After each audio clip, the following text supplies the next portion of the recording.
السلام علیکم ورحمۃ اللہ وبرکاتہ۔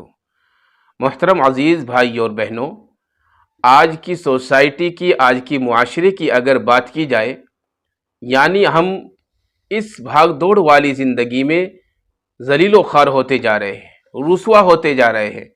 حالانکہ ایک وقت تھا جب ہم سب سے بڑے عزت دار کہلائے جاتے تھے اور سب سے بڑے کامیاب کہے جاتے تھے۔ لوگ ہمارے کردار کو دیکھ کر، ہمارے اخلاق کو دیکھ کر، ہماری گفتار کو دیکھ کر ہماری طرف کو کھینچے آتے تھے۔ جس طریقے سے چنبک کی طرف لوہا کھینچ کر آتا ہے، اس طریقے سے لوگ ہمارے دین کی طرف اور ہماری طرف آتے تھے۔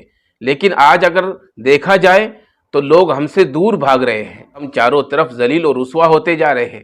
اس کی واحد وجہ یہ ہے کہ ہم نے اپنے دین کو چھوڑ دیا ہے اور اس طریقے کو چھوڑ دیا ہے جو ہمیں بتلایا گیا تھا، اور اس طریقے کو چھوڑ دیا ہے جو ہمیں سکھایا گیا تھا۔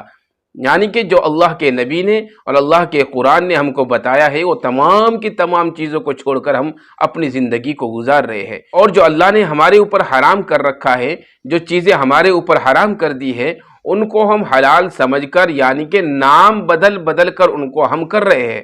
ایک فیشن کے نام پر ساری چیزیں ہم انجام دے رہے ہیں۔ میں آپ کو بتاتا چلوں کہ جس طریقے سے شراب ہے، شراب اللہ تبارک و تعالیٰ نے حرام کر دی ہے، لیکن لوگ ڈرنک کرتے ہیں اور شراب کا نام بدل دیا جاتا ہے۔ کہیں بیئر کہا جاتا ہے کہ ڈرنکنگ کرنا کہا جاتا ہے کہ میں ڈرنک کر رہا ہوں، میں یہ کر رہا ہوں، حالانکہ وہ ساری کی ساری چیزیں حرام ہوتی ہے۔ اور دوسری چیز کیا ہے؟ زنا۔ یہ زنا ہمارے معاشرے کے اندر اتنا عام ہو گیا ہے، اور لوگ کیا کہتے ہیں کہ ہم ڈیٹ پر ہیں، ہم ڈیٹ پر جا رہے ہیں، حالانکہ کھلم کھلا وہاں پر زنا ہوتا ہے۔ اسی طریقے سے سود ہے۔ سود لوگ کیا کہتے ہیں کہ انٹرنیٹ، سود کا نام کیا رکھ دیا؟ انٹرنیٹ۔ تو میرے عزیز بھائیوں، اسی طریقے سے آپ لوگوں کو میں بتاتا چلوں، بے پردگی ہمارے معاشرے کے اندر اتنی عام ہو گئی ہے، اور اس کو نام دے دیا گیا ہے فیشن کا۔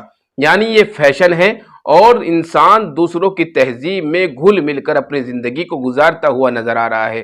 اسی طریقے سے مفاد پرستی، مفاد پرستی کو لوگ کہہ رہے ہیں کہ یہ پولیٹکس ہے، یہ راجنیتی ہے۔ میرے عزیز بھائی اور بہنوں، ان تمام چیزوں کو ہم اپنا کر آج پوری دنیا میں ذلیل و خوار ہو رہے ہیں۔